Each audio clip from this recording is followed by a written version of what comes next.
19 corona virus से पैदा हुई महामारी से निपटने के लिए आज से लॉकडाउन 4 शुरू हो गया। आपको मालूम है कि जब 24 मार्च को लॉकडाउन 1 शुरू हुआ था, उस समय पूरे देश के अंदर सिर्फ 730 संक्रमित थे और 9 लोगों की मौत हुई थी। आज जब लॉकडाउन 4 शुरू हुआ है तो हमारे देश के अंदर 1,336,000 आज की तारीख में संक्रमित है और लगभग 3,155 लोगों की मौत हो चुकी है। इस महामारी से निपटने के लिए जो लॉकडाउन हुआ, उस लॉकडाउन के चलते करोड़ों करोड़ अप्रवासी मजदूर और उनके परिवार के जन बेदखल कर दिए गए, अपने जगह से उनको उखाड़ दिया गया। वो असुरक्षित हालात में थे। वो रोजमर्रा का जीवन चलाने, उनके लिए बच्चों का भोजन तक जुटाना मुश्किल था। सरकारों ने कोई उनकी प्रति जिम्मेदारी पूरी नहीं की और ना ही उन कारखाने के मालिकों या जिनके यहाँ वो काम करते थे, उन तमाम सारे लोगों ने उन्हें दूध में से मक्खी की तरह निकाल के बाहर फेंक दिया और मजबूरी में हजारों हजार किलोमीटर की पैदल यात्रा, ऑटो से, साइकिल से, 4 पहिए ठेले पर जिसको जो साधन मिला, वो अपनी सुरक्षा की तलाश में अपने परिवार से मिलने के लिए, अपने आप को सुरक्षित करने के लिए अपने गांव की ओर कूच कर दिया। इस यात्रा में लाखों लोग भुखमरी के शिकार हुए। प्यास, भूख, असहायता, दुर्घटनाएं, तमाम सारे उनके परिजनों की मौत हो रही। लेकिन सरकारें इसके प्रति लापरवाह हैं। सरकारें इनके बारे में ध्यान नहीं दे रही। अभी एक रिपोर्ट छपी है, एक अध्ययन के आधार पर उसमें कहा गया है कि इस लॉकडाउन के कारण 13.5 करोड़ लोगों का रोजगार चला गया और 12 करोड़ लोग और ज्यादा और गरीबी की संख्या में जमात में शामिल हो गए। पहले जो गरीब थे उन्हें 12 करोड़ और गरीब शामिल हो गए। उन 12 करोड़ में से तो 4 करोड़ महागरीबी की परिधि में चले गए, जिनका पूरे जीवन संचालन कैसे होगा इसके बारे में कल्पना करना मुश्किल है। लेकिन ये तो बेकारी की हालत है, असहायता की हालत है, और जो अप्रवासी मजदूर नहीं है और अपने अपने शहरों में जो करोड़ों की तादाद में मेहनत कर रह रहे हैं, गरीब रह रहे हैं, वो आज भुखमरी की कगार पर है। लेकिन सरकारों ने इनकी ओर जो जिम्मेदारी थी उस जिम्मेदारी को पूरा नहीं किया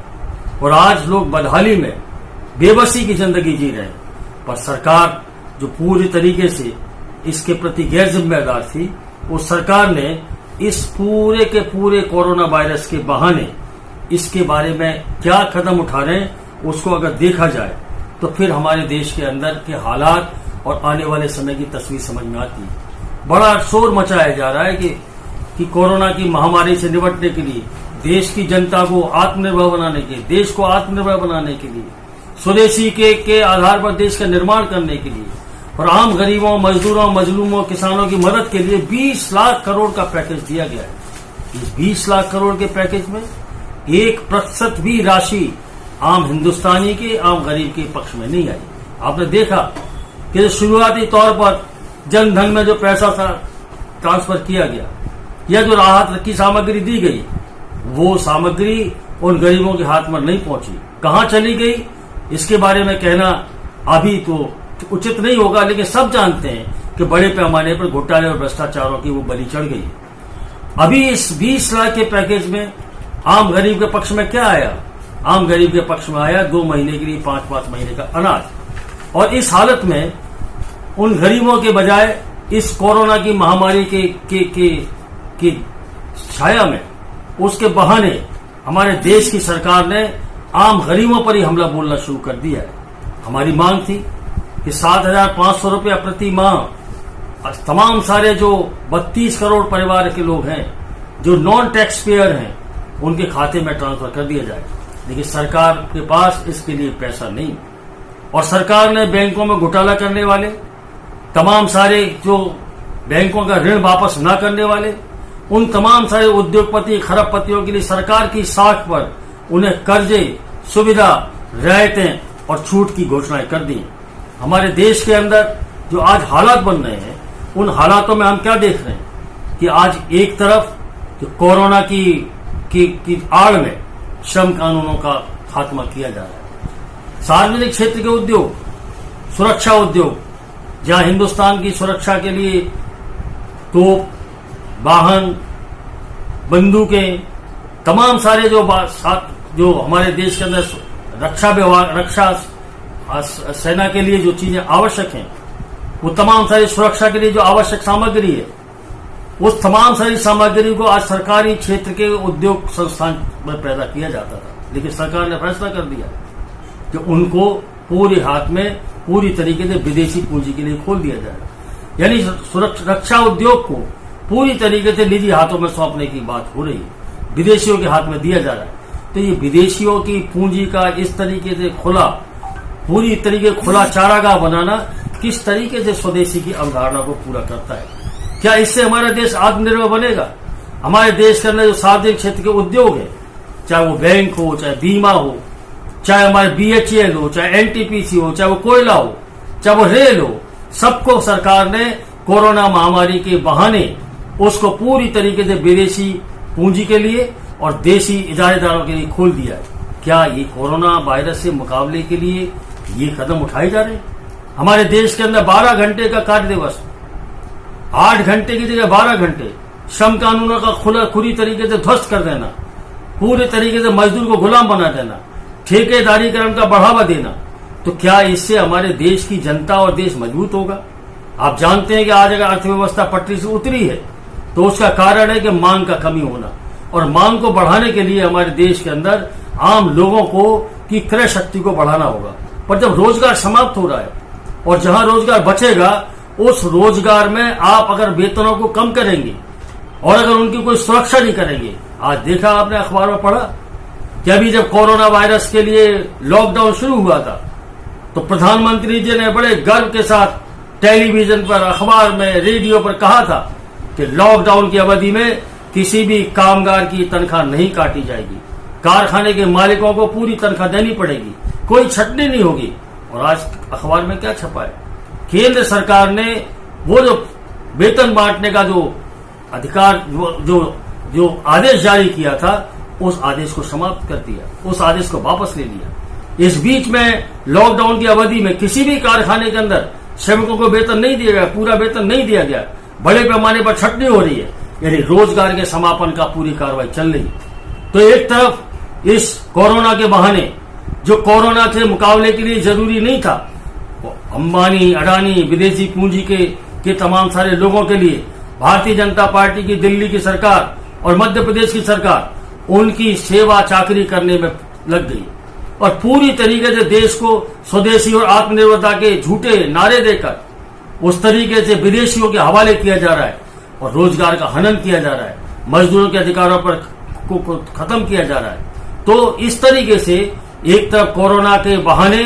मजदूरों को ऊपर उत्पादकता के नाम पर 12 घंटे का और उनके श्रम कानूनों का समापन, और दूसरी ओर जो देश को लूट रहे, जो लुटेरे हैं, उन तमाम सारे लुटेरों के लिए पूरी तरीके छूट। अभी सुप्रीम कोर्ट में मसला आया कि उनका वेतन नहीं मिल रहा। सुप्रीम कोर्ट ने कहा, उन्होंने एक टिप्पणी की, उस टिप्पणी में कहा कि जो कारखाने नहीं चल रहे हैं तो वो वेतन कैसे देंगे। हमारा पूछना यह है, क्या सुप्रीम कोर्ट इस तरीके के दिशा निर्देश नहीं दे सकता था कि ये जो जब से कारखाना लगा है तब से बैलेंस शीटें प्रस्तुत की जाए, कितना आपने मुनाफा बनाया,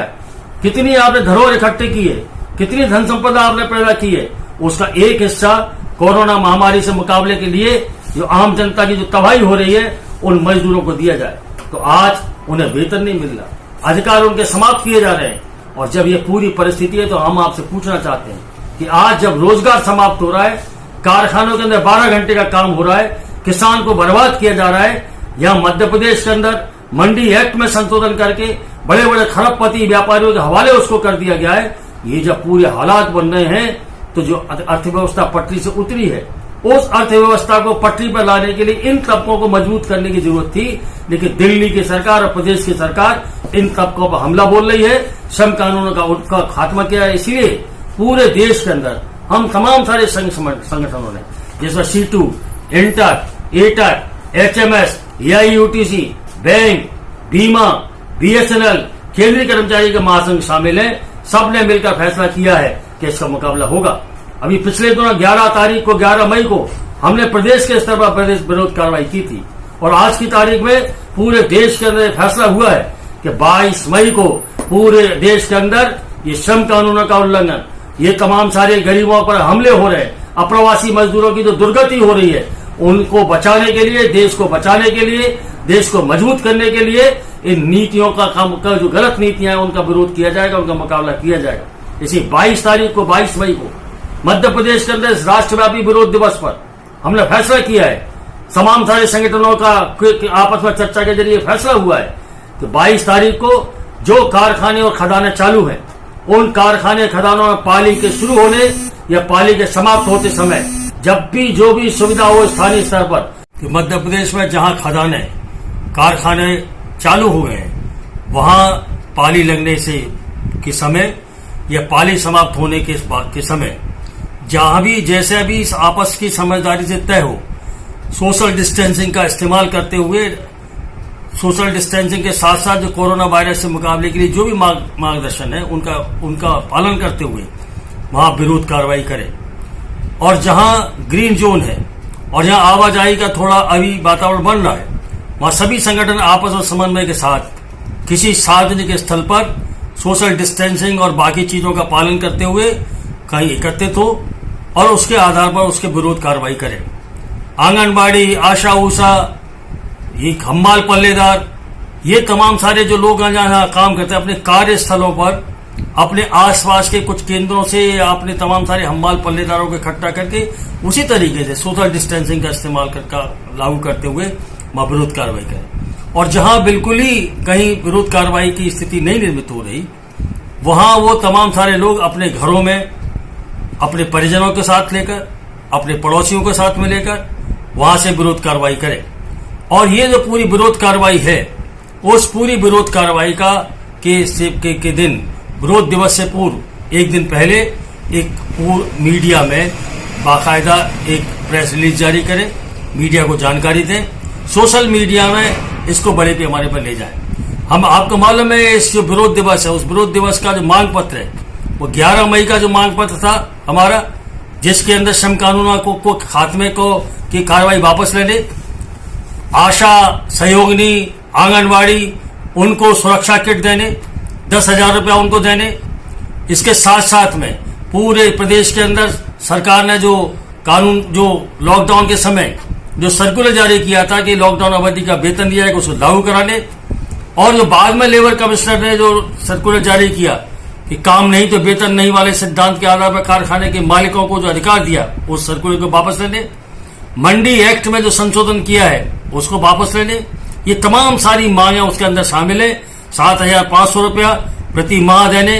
ये जितनी मांग पत्र की मांगे हैं वो राष्ट्रीय स्तर के मांग पत्र का भी हिस्सा है और प्रदेश की मांग पत्र का भी हिस्सा है। आपसे अपील है, इस मांग पत्र की मांगों को व्यापक रूप से मजदूरों के बीच में ले जाएं, मजदूरों को समझाएं, जिस भी माध्यम से उन मजदूरों के बीच में चर्चा कर सकते हैं, प्रत्यक्ष रूप से मिल सकते हैं, प्रत्यक्ष रूप से मिले, सोशल मीडिया के जरिए मिल सकते हैं, सोशल मीडिया से मिले, पर व्यापक रूप से उनको समझाएं। इस सरकार के हमले के खिलाफ एकजुट हों। आइए 22 मई के इस विरोध दिवस को पूरे मध्य प्रदेश के अंदर व्यापक रूप से कारगर तरीके से सफल बनाएं, अधिक से अधिक साथियों को शामिल करें और अगली लड़ाई की तैयारी करें। हमें याद रखना चाहिए जो आज स्थिति है उसमें लड़ेंगे तभी जीतेंगे, तो लड़िए और जीतिए, जीतने की तैयारी कीजिए। धन्यवाद। फिर आपसे अपील है 22 तारीख के कार्यक्रम को सफल बनाएं।